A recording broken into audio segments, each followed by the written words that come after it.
once again, it's time for old thunderclap. The lightning roars out of the east, and that great wrongdoer arrives on the scene to right the rights. Come on, bring it up there, Donald, up all the way. Is that up all the way? Up all the way.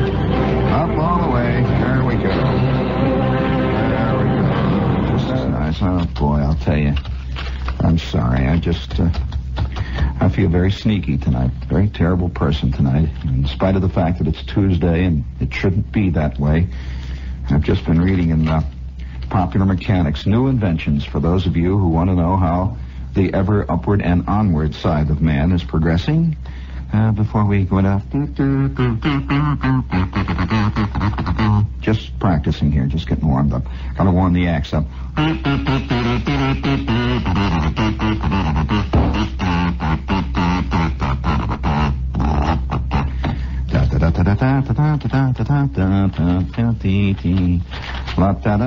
Good evening, fellow victims. Fellow sufferers.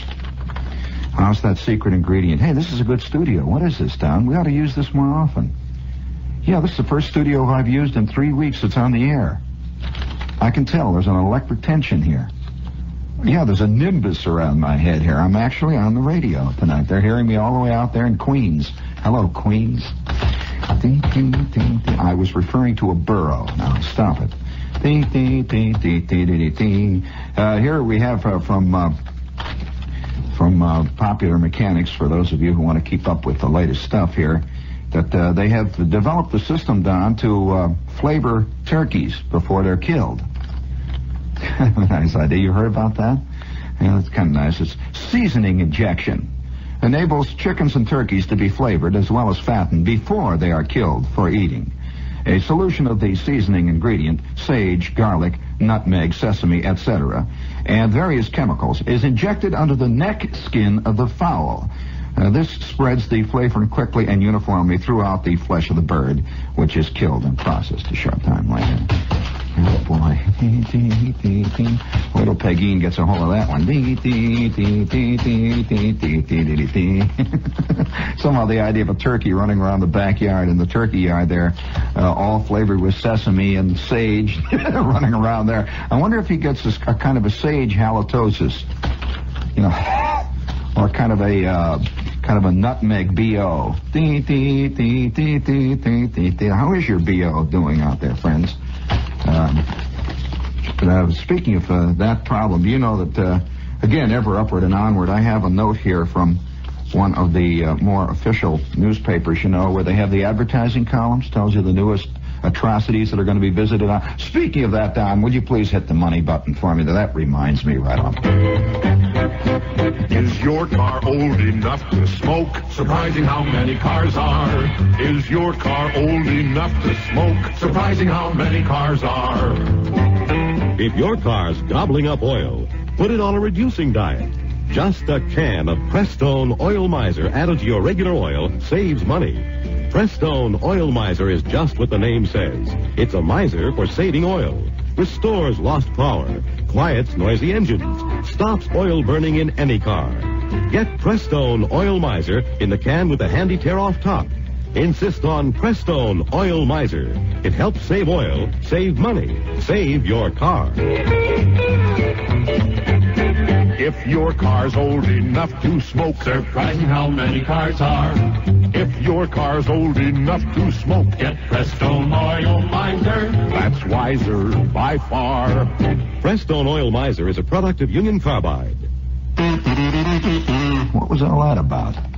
It's all razzmatazz and a Rudy Toot. Something about smoking cars. If your car's old enough to smoke, boy, one of the things I remember clearly and distinctly from my old man is his fantastic scorn when he was behind a car that smoked. Boy, oh boy. I remember we would be behind some Graham Page or an Oldsmobile or something. There'd be this fantastic big blue-purple cloud enveloping us, and we'd go for block after block, and finally the old man would catch up with him. You know, we'd pull up alongside him and holler, "Hey, you slob, you land on a smoke screen! What's the matter? You afraid they're going to start shooting at you? What?" And away we'd go. The old man was very subtle in his humor. And, of course, that would go for about the first 3 months after we had just gotten our new used car, which had the sawdust pistons in it, Don. We had cars that had balsa wood blocks. We had one that had a frame that was made entirely out of old Wrigley spearmint chewing gum. This was long before Wrigley's got on TV. And about 3 months later, after we got this car, it would start doing that. It would start sagging in the middle. The used cars that my old man would buy, and the shimmy would start. The front end, the kingpins that he had that were made out of rubber, it would start shimming in the front. And then he would start being very quiet about cars that would smoke. As a matter of fact, he would get to like it a little bit. The smoke would out the back. He'd say, look at that power. Oh, look at that power. Like a jet, boy. Look at that power back there. Well, we're in the middle of a great sense these days of moving upward and onward. Everything's going ahead, and I'm reading this advertising column. It says here that there's a new product, games which popularize and explain the products, services, and operations of selected companies. All of your games played. By the way, how is your game going, friend, out there? Yeah, the vast game of life, existence. It's moving along, moving pretty good. What kind of a game is your game of life, by the way? Is it spin the bottle, or is it Monopoly? And somebody else owns all the railroads, Atlantic Avenue, Park Avenue, and all you own is a small mortgage on a hotel on Ventnor Avenue in Atlantic City. It's a great Monopoly game of life. Oh, boy. No, don't immediately call up and say Mr. Shepard should be told that the name of the game is Monopoly. It is not Monolopy. Where I come from, it was Monolopy, and for a very good reason, and what the reason is none of your rotten business. Although I can tell you we knew better. And as a matter of fact, you probably know better yourself, so stop the games playing out there. How is your game? Now, you want to hear about new games that are coming up? They have games for industries to interested firms, and these games are about various companies. For example, it says they have developed a game called City Bank, complete with playing board, dice, cards, markers. I don't know whether a bank would like to be associated with markers and dice and cards and boards and stuff like that. I don't know, though. Although some banks I know in my past have been really from the Russian roulette all the way. It demonstrates the various functions of the First National City Bank. And yes, it's a real bank, and incorporates them into the game's action. First National City Bank. I've got an account with that crowd, for crying out loud, and they're playing craps. Well, what is this? First National City Bank, I'm surprised at you. And it says, I wonder how they do it. You shake the dice, and it says a foreclosed mortgage, move ahead 2 points. Or you have just lost at Aqueduct, move back 1.5 points, and try to fool the teller to take one of your bad checks. And what is the action in a game that involves bank? Can you imagine a great one called CBS? It says fire vice president, pick up...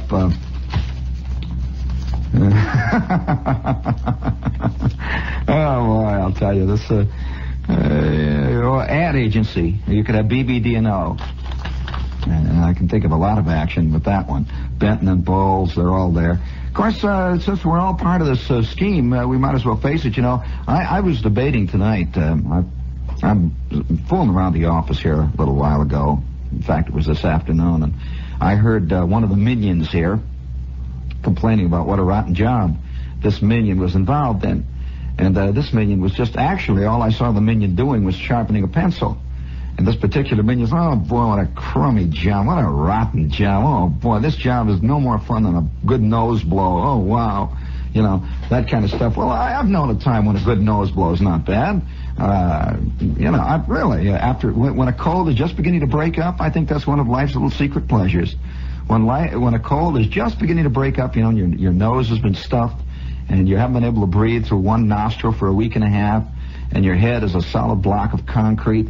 Yeah, have you tried all that stuff they got on TV? It says it shows your nasal tissue shrinking, those little things in there. Well, I've dropped some. In fact, I poured a whole bottle into each nostril Here a couple of months, nothing. Just made me sneeze a little bit, you know.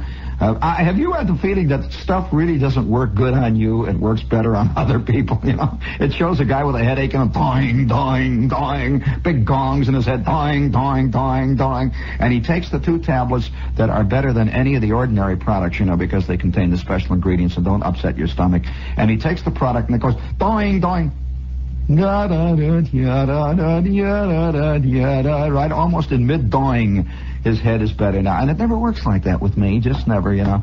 Sort of just very indistinct. Maybe, sometimes it even makes it worse. You know, maybe that's just the imagination. But, you know, speaking of feeling vaguely out of it and feeling as though somebody is... somebody's putting it over on you. I'm watching this minion, and he's complaining about his job. He says, oh, what a rotten job. And I go back into my office, and I sit there for a minute, and I say, well, I've had a lot of rotten jobs in my time. And I was debating at that instant whether or not to tell the story of the absolutely rottenest job I ever had in my life. We've all had rotten jobs way back in our life. I mean, really rotten jobs. Now, I'm not talking about when you were in the Army and you were on the grease trap.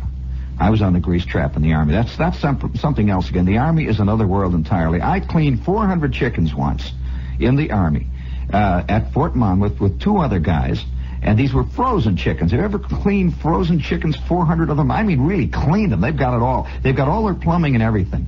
And, boy, wowee, that was... But that isn't the kind of job I'm talking about. A rotten job that was handed to you at the office. An unbelievably crummy... That reminds me, this is WOR, AM and FM, New York. You have the money button there handy, Don. Please hit it for us, please, there, will you?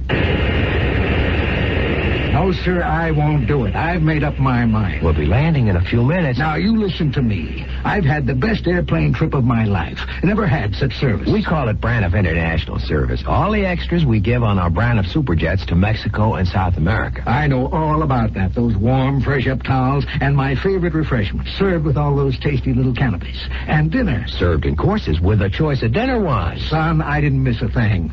Never knew Braniff offered international service on jet flights to Texas. And I'm going to go right on enjoying it. You mean? I'm staying put.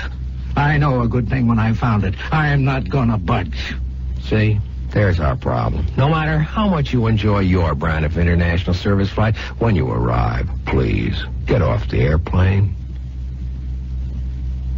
Holy smokes, a funny commercial. Wow. Let's see. See your travel agent or call Braniff. Non-stop international service jets to Texas from both Kennedy and Newark. Daily jets to South America if you're really in trouble. Well, I was debating about whether or not to tell the story of the worst job I ever had. And I thought maybe I ought to save it for Saturday night at the Limelight. It's that kind of story. It's a real terrible, awful job, boy. And I'm sure that almost every one of us, and I'm not setting myself apart, I think almost every one of us, at one point or another, back in our checkered careers, have had a job or something that happened to us that we look back on. If we look back at all, I think we erase most of that really rotten stuff. But if we do look back on it, we look back with a kind of peculiar, repulsive loathing. Oh, boy. You know that terrible feeling of your head buzzing when you have a job that is so unbelievably boring, so rotten, so uninteresting, so dull, that it seems like every day is a month and a half? Just goes on and on and on and on, and the dust settles on you. I one time got a job that even at this point, I was only about 15, I still feel crawly. I just feel rotten when I think about it. Now, this is not the worst job I had. I'm just saying one of the jobs. This was one long, rotten, hot, crummy summer when I got a job, and I was forced into it, really. It was a friend of my father. You know, one of those things like indentured servants? You know, that kind of stuff. Where this klutz was looking for a kid that he could pay 40 cents a week. And, of course, guess who volunteered his kid? And the next thing you know, my father's saying, well, hey, listen, we're going to go down to Heine's gas station. Heine's looking for a kid, and I think it's about time you got out and worked and learned a little bit about the world. That was the old man's cop-out, you know. Learn a little about the world. He didn't know how much I knew about the world, and I learned it all back in the fence out there, back in the garage, you know. He says, it's about time. And the next thing I knew, I am in a country gas station. Now, when you think of gas stations, most people think of a big gas station down on First Avenue, or a big filling station out on Route 4, or one of the big filling stations out on the Long Island Expressway. 18,000 cars coming in and out, and guys in uniform are all working. There's about 7 guys working in the filling station, and they're busy all day long, and the chicks come in, and the chicks go out in the jazzy cars. Boy, I'll tell you, I got a job in a filling station, working in a Sinclair oil station that was at a crossroads. It was 7,500 miles from the desert. It was just 4 cars would go past a week. And once in a while, one would kind of sneak in sideways and say, "Give me a half a gallon, please." And, and clean the windshield, kid. Take care of the back end there. Clean out the trunk, will you? And you got a vacuum cleaner. Clean out the front seat here and everything else. And, oh, yeah, by the way, check the water.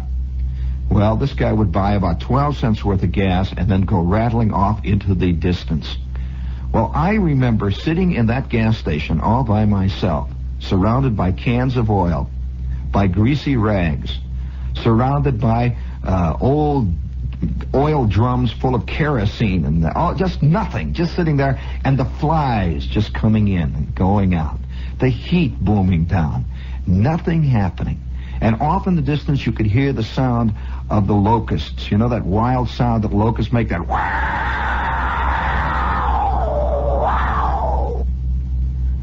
Silence again. And I could smell the heat. And I could feel the shingles on the roof curling, just.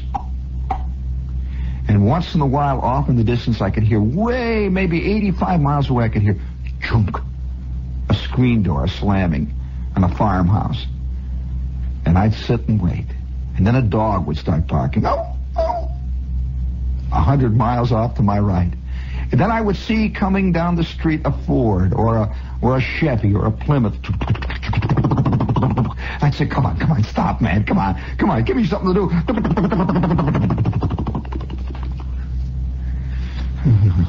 I knew the next car wasn't due until 5:15, and it was only 1 o'clock. And that, of course, that was the same car coming back from town. On and on, all summer. You don't want to hear about. Yes, you learn these things. You learn. And how much did I get at the end of the week? Well, I got about $3, something like that. 3 measly bucks. But do you really want to hear the worst job I ever had in my life? It got to the point where I hated to come in, and I'd stand outside of the gate, and tears would come down. No! And then the rest of the mob would go in, and I'd sort of filter in with them, and I'd drift in with the crowd all the way. My feet are dragging. You want to hear that? Well, before we do that, we got a commercial here, friends, for American Heritage. If you don't know about this magazine, send $1 to Box 711, Great Neck, New York, and they will send you a representative copy, and it's worth having. American Heritage. Well, the idea of the job and the idea of an escape from a job is an American thing. It really is. Most people in other parts of the world, when they get a crummy job, that's their job for life, They don't think in terms of escaping it. If a guy is working in Greece and his job is to clean fish, he thinks he's a fish cleaner. That's it, If a guy in Turkey somewhere and his job is a grass scraper, he scrapes grass. That's it. If a guy is living in Damascus someplace and he's a camel hide stretcher, he thinks in terms of stretching camel hides all of his life. But the American doesn't. He's always bugged, No matter what job you got, I'm bugged. I want to get out of this job. It's truly an American. It's an American tradition. It goes all the way back to the frontier. It goes back to that lone man. It goes back to that lone rambling stranger coming down out of the hills, the purple hills. Yes, we can see him now. The wind blowing through the idle, deserted streets of a tiny frontier village. And there he comes. It's every Shane. Us. Yes.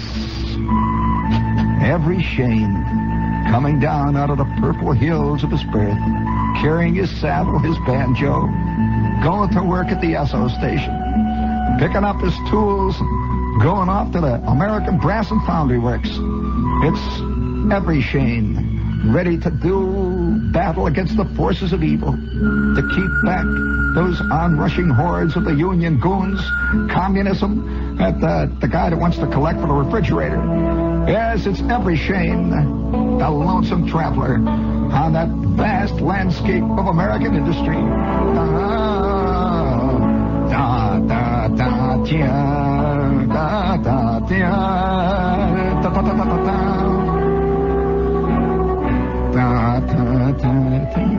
Oh, yeah. Yes, friends. The American figures when he's going to work, he's some kind of rustler. He's some kind of handyman with the rope, with the lasso. He's still fighting the same fight that they fought back in the days when they were fighting back the Indians and that evil old frontier. And I'm a kid, see. And I've just gotten a job in the steel mill. Boy, I'll tell you. This is probably another representative American industry. You know, all over the world, they stand in awe of the American steel mill. Are you aware of that? That everywhere in the world, American steel experts work. They've set up steel mills in India. The American steel mill steel men go to places like England and give them advice on how to run these vast mills that we've run. And the heavy industry of the American steel mill really doesn't know many parallels anywhere else in the world. It's an American frontier. And here comes the tiny me, the early Shep, coming out of the Purple Hills, coming out of those hills carrying his lunchbox, coming out of those hills carrying his thermos jug full of hot chocolate, carrying out of those hills his little lunchbox full of Twinkies, Mother Eaton's pies, and a tuna salad sandwich, and an apple, ready to do battle with the forces of industry.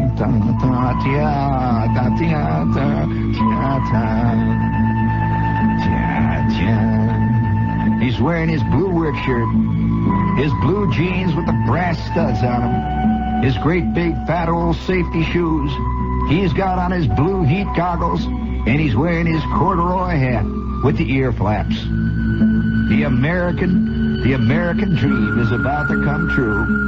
On the American frontier, the tin mill is just over the horizon past the silver dollar, beyond the big old corral there where they fought it out on Tombstone Hill.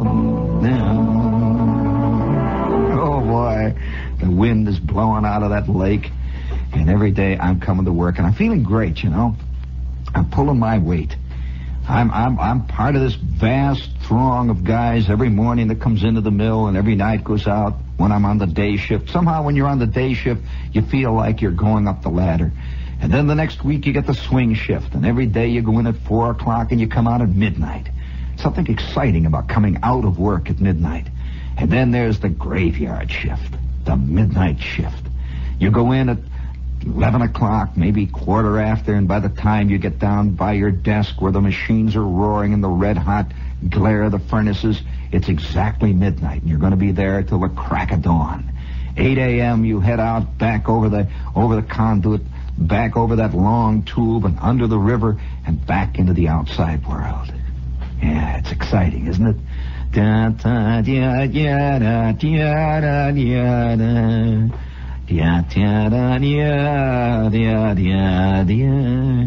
If you encourage me, I'm liable to sing to you a folk song of the steel mill. Do you know that there are folk songs of the steel mills? I will sing to you the folk song of the steel union organizer. Do you want to hear that one? Do you want to hear the folk song of, what was his name? Big old Joe? Oh, come on. All right, I know. It's just come to be. I will award you a brass figurine with bronze oak leaf palm if you can tell me the name of the folk figure of the steel mill. You know, like Paul Bunyan is the folk figure of the lumbering industry up in the Northwest and all the way out through Minnesota. The great. Have you ever seen that big statue of Paul Bunyan standing on the hill in Minnesota? Gee, that's exciting. You know. Have you ever looked down on those the big rivers up in Wisconsin? Those huge rivers that come down from Canada and down through northern Michigan down to the lakes where they've slid the logs down the dunes into the river, the Mile River. That's a magnificent river. You ever heard of it? the Mio. Some people call it the Mio, M-I-O. It's a river in northern Michigan.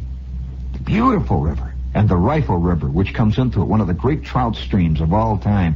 And you stand up on the high dunes and look down at these rivers that have thousands of islands dotting them.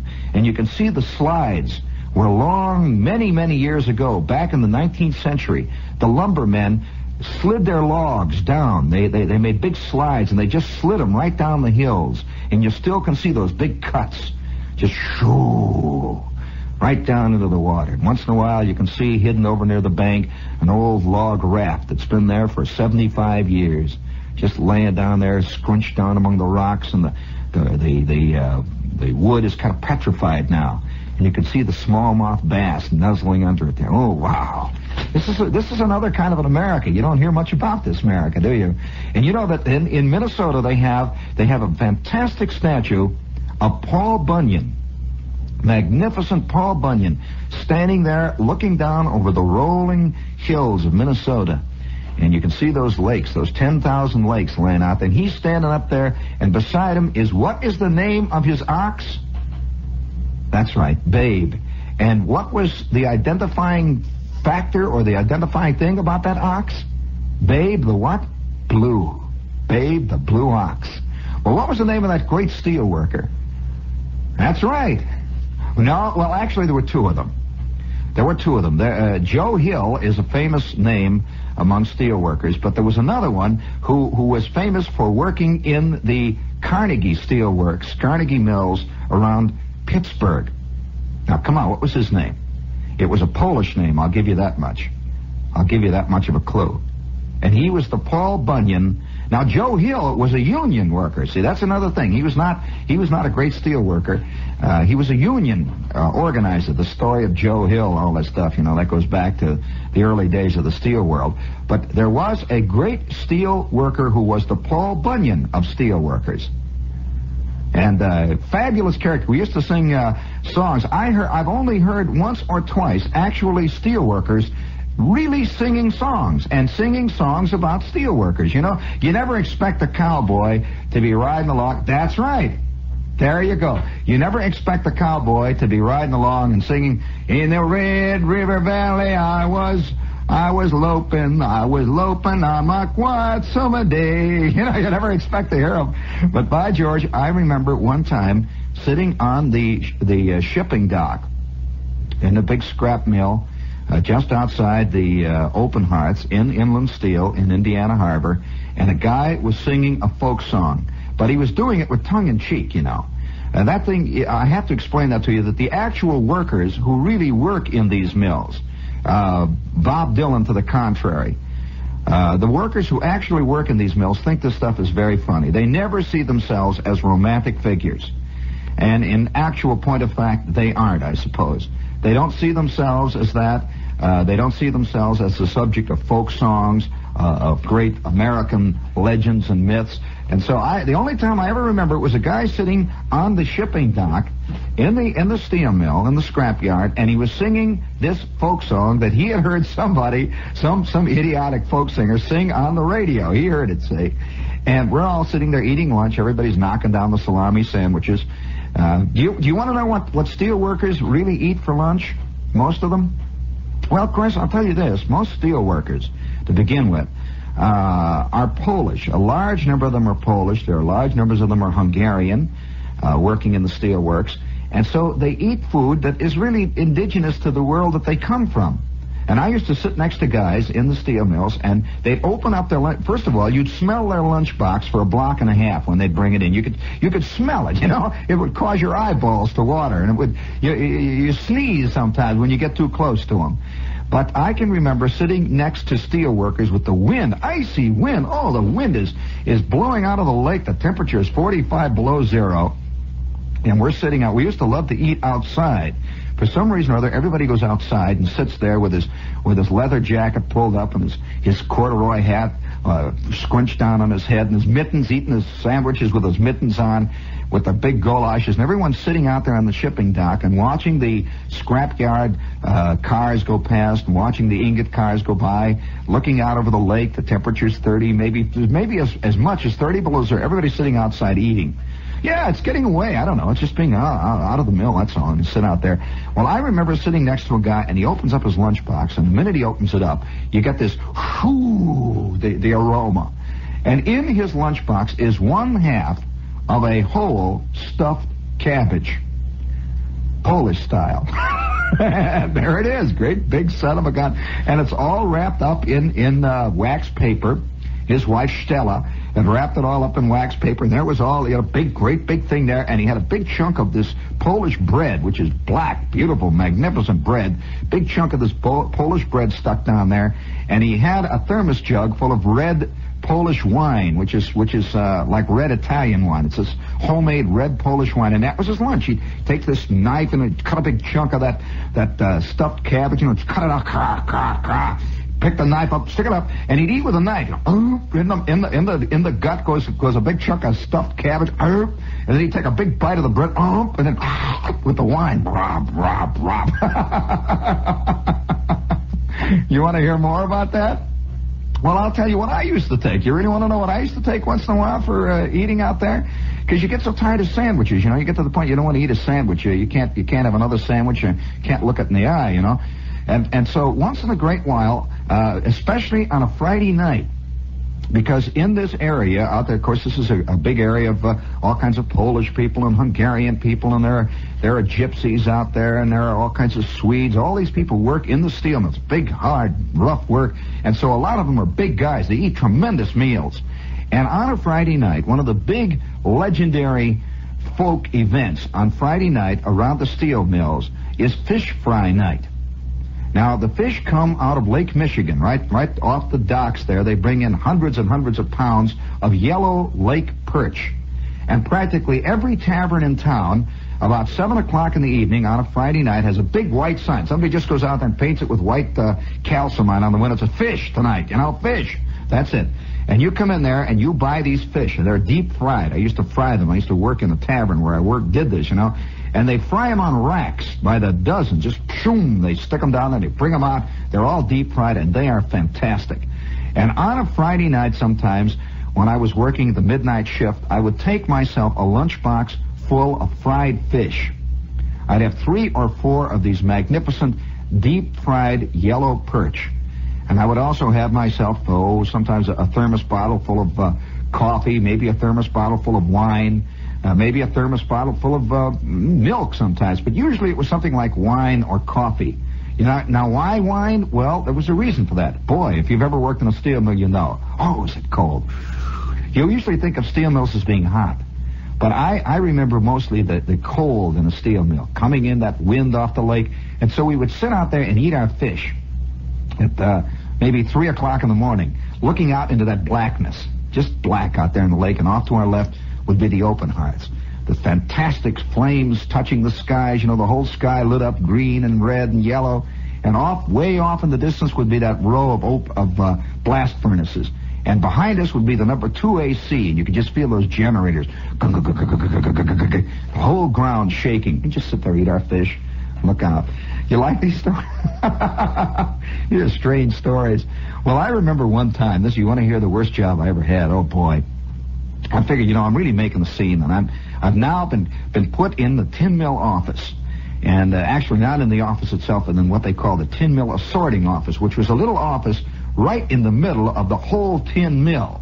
It was laid right on the tin mill floor. You see, the main office for the tin mill was off somewhere else where they had all kinds of things like water coolers and air conditioners and desks and all that. But this was a little working office, where guys were running in and out of it with tractors and people yelling and screaming for checks and tickets and plugs and one thing and another. It was a working office. It had little, the kind of office that has the little screen windows all around it, like teller's windows where you hand tools out and you get stuff back in, you hand checks out and tickets and sign forms and stuff, and you wear overcoats and stuff in this kind of an office.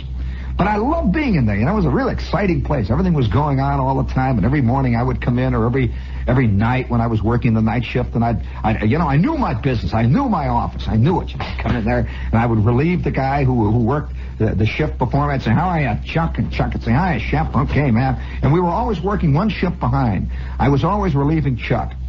And in the morning, there was a guy named Gooch. Gooch would relieve me, and Chester Gooch would relieve me, and we just had this real thing going. All three of us are all working our work back and forth. And one day I came in all happy, whistling, I'm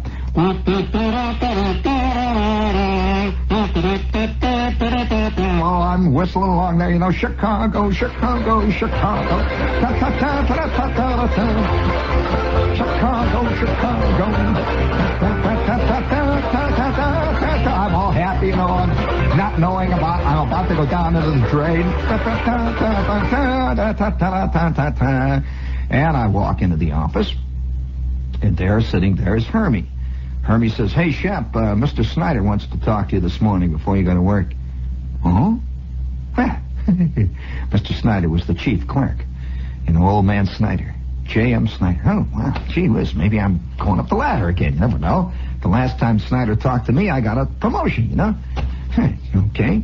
And so I go clink, clank, clank, clank, clank, clank, clank across the sorting room floor, and clink, clank, clank, clank, clank. I go up the long tin stairs past the tin mill lab, clink, clank, clank, clank, clank, clank. My helmet and my goggles on the top of my head, clink, clank, clank, clank, clank. And now I'm in the office where the guys all sit around with white collars and have ties, one thing and another. And there, sitting over by the window in magnificence, he has got the glass-enclosed office. He's the only guy who's got an office all by himself, is the legendary J.M. Snyder. Say, good morning. Good morning. That was the one thing I always remember. I always said that. Good morning, Shepherd. Good morning. Let's say, good morning, Mr. Snyder. Good morning. I got a little job of work for you here today, son.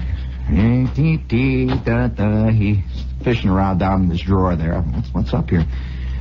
Shepherd, how'd you like to do, and everybody in the office is listening. Shepherd, how'd you like to do a little rat killing? A little what? How'd you like to do a little rat killing? A little rat killing, Mr. Snyder? Yep, here. Here's a can of rat poison. I want you to go down and kill as many rats as you can. You are our rat killer. I'm a rat killer. Rat killer. And the next thing I know, I'm going ting, ting, ting, ting, ting, ting, ting, ting, ting, ting, down the metal stairs, and I've got a can of rat poison in my hand, a big can. It's got a big black flag on it. It says poison, XXX. Kill rats, XX poison. Ting, ting, ting, ting. Across the wall I go. Ting, ting, ting, ting, ting. Into my own little office. I sit there for a minute, and everybody wants to know what does Snyder want. And the phone rings. And the guy who's in charge at that point, by the way, is Hermie. He's our straw boss down there. He picks up the phone. He says, hello? Oh, hi, J.M. Yeah. Oh, yeah, he just got back. Yeah. He's going to what? Oh. Yeah, we have plenty of them around here, yeah. Uh-huh. He is, huh? Yeah, I'll keep an eye on him. I'll see he does it. Yeah, he'll do it, yeah. Mm-hmm. Huh. Good idea, J.M., yeah. This guy was a sycophant right down the line. Good idea, J.M., yeah, okay. Okay, yeah, good morning. Thawing. And Herbie turns to me and says, well, you're going to kill the rats, huh? And everybody in the office says, you're going to what? Shep is going to kill the rats. We had rats in that steel mill, I'll tell you, you never would have believed it. There were more rats than people. Millions of rats. And now wait, they weren't the city kind of rats. They were twice the size of city rats. Because these rats had been there since the steel mill had started, many of them. They worked in steel, in fact. Many of them lived on steel. Many of them ate steel. They're fantastic rats. I saw a rat one time in the steel mill, honestly. You've heard descriptions of rats, and they'll say to you that they're the size of a cat. Well, so help me, I saw a rat one day run behind a Coke machine. That really, he was so big that he pushed the Coke machine out from the wall. You could just see it go out, and he's trying to get behind it. He was the size of a big cat. He was the size of really much bigger than the ordinary cat. In fact, he tore a cat apart, but that's another story. And so here I am, I'm going to kill rats. Oh, boy. That started one of the worst, rottenest months I've ever spent in my life. Every day I would go around and I would lay my traps, and I would put my little pieces of cheese, and I'd put little pieces of sandwich, and they'd give me pieces of bread, and I would put my rat poison, and then I would lay my poison every night. Every day I would come back, and I would pick up the dead rats. Picking up the dead rats. I was picking up the dead rats, and everybody in the mill took to sort of walking in big circles around me. Nobody even... And I would walk past, and I had this big gunny sack full of dead rats. Oh, boy, how do you like that for a rotten job? You think you have rotten jobs? Oh, and once in a while, this was when it really got devilish. The phone would ring, and Hermie's on the phone. He'd say, "What was that?" "Oh, yeah, I'll send him. Yeah, he's our rat man, yeah." "Where'd you say?" "You say somewhere in the file cabinets over there in the, Oh, I see, yeah, in the, yeah, in the tool room. The file cabinets, the tool room, And I'd get that sick feeling. He'd hang up. He'd say, "Well, Shep," he said, "there's another one. It's in the tool room there, and the files there." And I would have to go. These rats, would eat the rat poison. And they would go sneaking off sometimes to die, and they would sneak behind the file cabinets, and they would be there for weeks. And then all of a sudden, somebody gets whiff of it, and they get on the phone.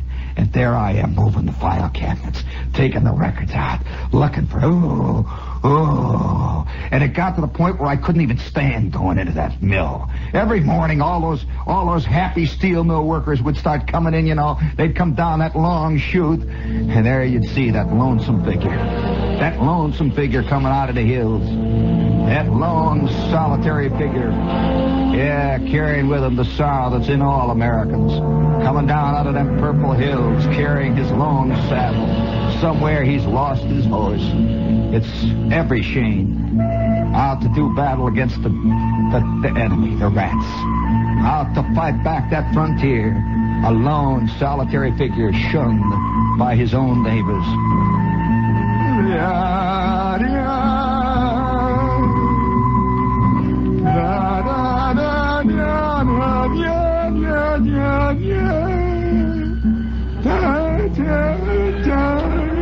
So you think you've had rotten jobs, friend? You understand why Shep has the look of reality in his eye? Oh, Shep's been there before. You understand how Shep can work in this business year after year and somehow remain unscathed? Well, he's worked with real rats.